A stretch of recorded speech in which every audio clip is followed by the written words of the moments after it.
What's up everybody, my name is Alex and today we're gonna be talking about 3 easiest ways to get into real estate. But before we begin, as usual, if you're new to the channel, please don't forget to smash the thumbs up button, leave a comment below and subscribe for more videos to follow.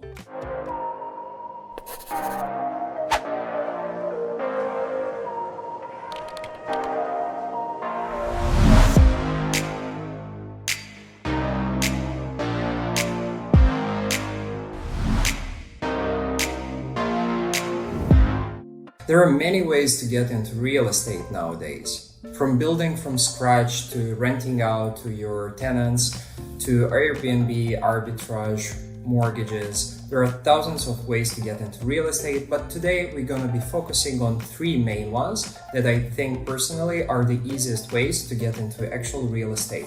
And we will start with the first one, which requires the least capital of investments, and that is property management. So what is property management? You can get into this field of activity by looking at the management of marketing, finances, operational, or booking services for property. So in a way, you don't really invest into an actual property, but you trade your time for working to manage a property.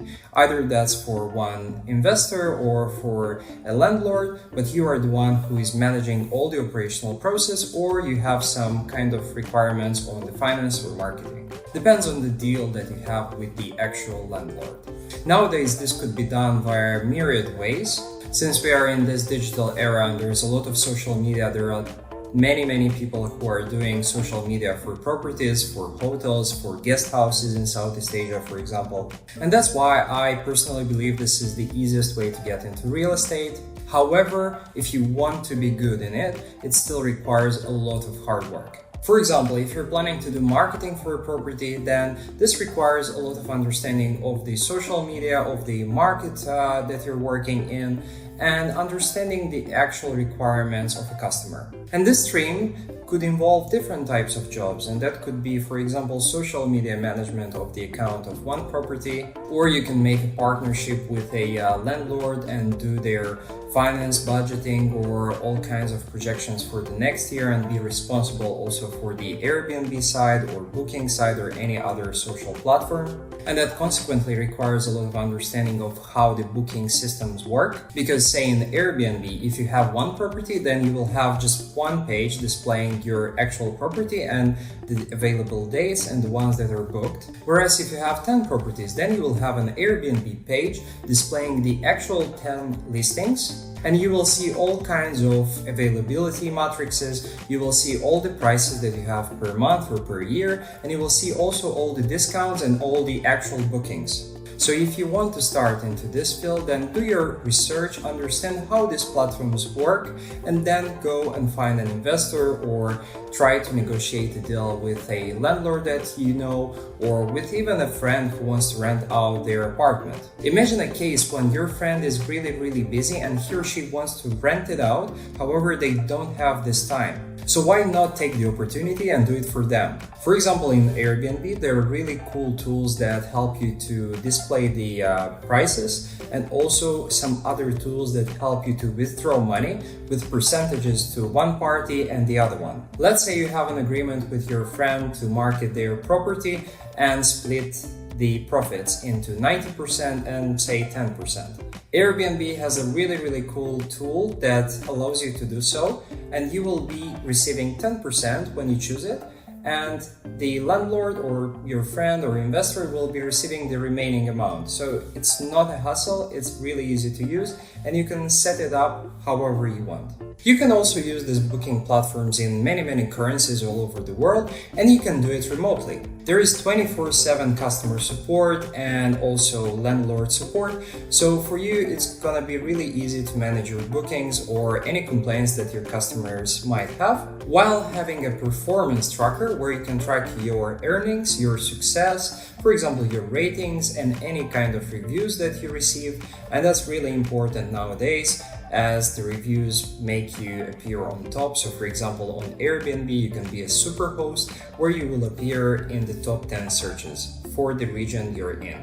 Different criteria apply for those platforms. For example, in Airbnb case, since I'm using it myself and I'm also a superhost on Airbnb, I know that it requires to have an average review score of 4.9, have 100 or over nights booked for the past 3 months, and maintain a response rate of 95% or higher. However, if you want to know more about Airbnb and how to set up your Airbnb account for success, then the next video is going to be about that, and I'm actually already making it. Alright, let's now move on to the second way of getting into real estate. And that is very related to what we've just discussed, as it is based actually on Airbnb platform and it's called Airbnb Arbitrage. There are lots of people nowadays talking about Airbnb Arbitrage. However, what does it actually mean? It is not as difficult as it sounds. In a nutshell, Airbnb Arbitrage is the way of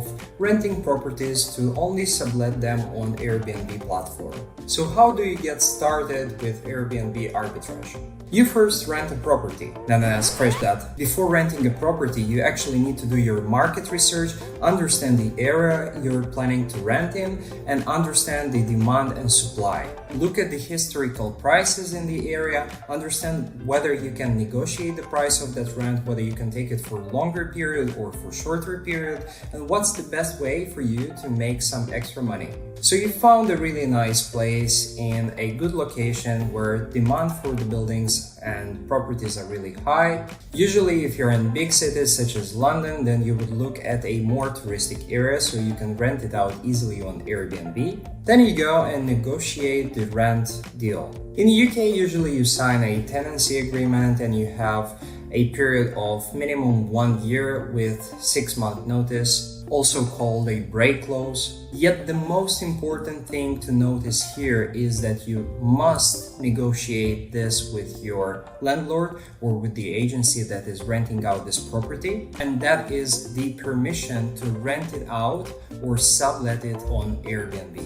Without negotiating this, you might get some legal actions, as this is considered something illegal in most of the countries. So I really don't recommend not doing that. Then in case you found the right agency or the right landlord that agrees to sublet it on Airbnb, then you close the deal and move on to set up your Airbnb account and start subletting. Let's consider one very simple example. Say John wants to get into Airbnb Arbitrage in London. The best place to rent out something is in central London, which is mainly zone 1 or 2. John doesn't have too much money, so he's looking mainly at 1-bedroom apartments, and that's for students or couples or anyone who's traveling solo to London.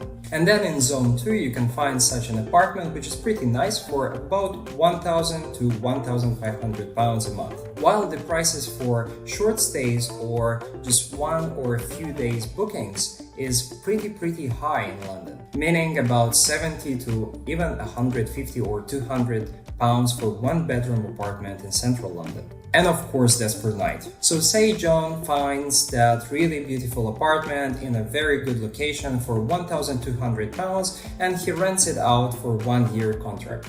That's gonna be around 14,400 pounds per year. He then decides to rent it out for 100 pounds a night and is looking at a minimum occupancy of 80%. But since I really like to look at things realistically, let's take a very minimal occupancy of 50%, so once in 2 days or 15 days in a month. So if John rents it out for 100 pounds and 15 days a month, he makes 1,500 pounds, and that's 300 pounds over the price he pays. Per year, that would be 3,600 pounds of profit. But don't forget that's the really worst case scenario, because London is always full and usually prices are much higher than 100 pounds a night. Of course, that's not the disposable income that he makes, that's not the end profit. You can also look at deducting the taxes and all other necessities that you pay for example, changing the lights or changing something in the apartment. So let's say you take out around 600 pounds out of that, and that's gonna be 3,000 pounds of profit per year. And in a nutshell, that's Airbnb arbitrage. And this could be applied in all countries, all kinds of scenarios, getting a really big villa and dividing it into more rooms and renting out for parties, anything you could think of. However, that all depends on your initial investment. But to wrap up, that's the second easy way of getting into real estate. And now the last method, but not least important, the third one is going to be mortgages. And I'm putting it last because it's the probably most expensive way into getting in real estate from all these three. Yet nowadays there are loads of opportunities since the interest rates in most of the countries are significantly lower than the past years, and you can get a lot of governmental support as well. In UK, for example, there are many schemes such as Help to Buy or Buy to Let, and these all are made by the government to support the first home buyers and help them become homeowners easier and with some governmental support. At the end of the day, getting a mortgage is always going to be cheaper than renting out, long term or even short term. So why is it better short term? While most people might think that mortgages will help them long term only, and these are good investments that will only recover or recoup in about 15 to 30 years, by getting a mortgage for short term, it's also better than renting out. And in this case, I'm using two websites that help me to understand how much exactly do I need to pay per month for a specific mortgage with a specific deposit and with your actual circumstances, with the exact interest rate and the length of the term. And this is Money Supermarket and Money Saving Expert. I will leave the links to these websites in the description below, and you can access them and understand what is the potential mortgage opportunity for you and how much you're going to be paying if you were to take one. So if we assume that long-term mortgages are already very good options of not paying rent and getting a house for yourself, that is always going to rise in price, and all the interest that you're going to pay, it's going to break even with the actual price that the house will be valued at the end of the mortgage. In the other scenario, which is short term, let's say you're looking to get a house and only want it for 3 years. Currently, you're paying £1,200 for a one-bedroom apartment in London, and you're looking at options to buy at the same price for the mortgage in the same area. So in the case that you have £30,000 for a deposit or even much less, and looking at those two websites that I've just mentioned, getting a mortgage, it's always going to be much cheaper for monthly payments than actually my rent. So in this case, not only am I paying less for my rent, but I'm also sponsoring my own rent, and I can resell the mortgage or sell the house after 3 years. So say your mortgage payment per month is going to be about £900, and you're doing that over the next 3 years or 36 months, that's going to be £32,400 in your pocket. So instead of paying £1,200 a month for your rent, which you will not own after 3 years, you are paying for yourself £900. If you were renting, you would be losing £43,200, all for just renting out and paying someone else's mortgage. While if you were to take this mortgage, you will be having a winning cumulative of £75,600, and that's worth a lot of money. Moreover, don't forget that the houses prices are always increasing, and after 3 years you might be actually selling your house for much more. So not only you are making that money for you or not paying the rent for someone else, you will also be making some profit out of selling your house for a bit more expensive than you bought it. And finally, I know that this is not the easiest way out of these three, but it's much easier than investing into real estate, which is the next level and requires more percentages of the deposit. In UK, for example, it's 25% minimum. So to wrap up, today we discussed about 3 methods to easily start in real estate, and that's property management, Airbnb arbitrage, and mortgages. I really hope that you found this video helpful, and if you did, then please comment below, subscribe, smash the thumbs up button, and contact me via Instagram. Till next time.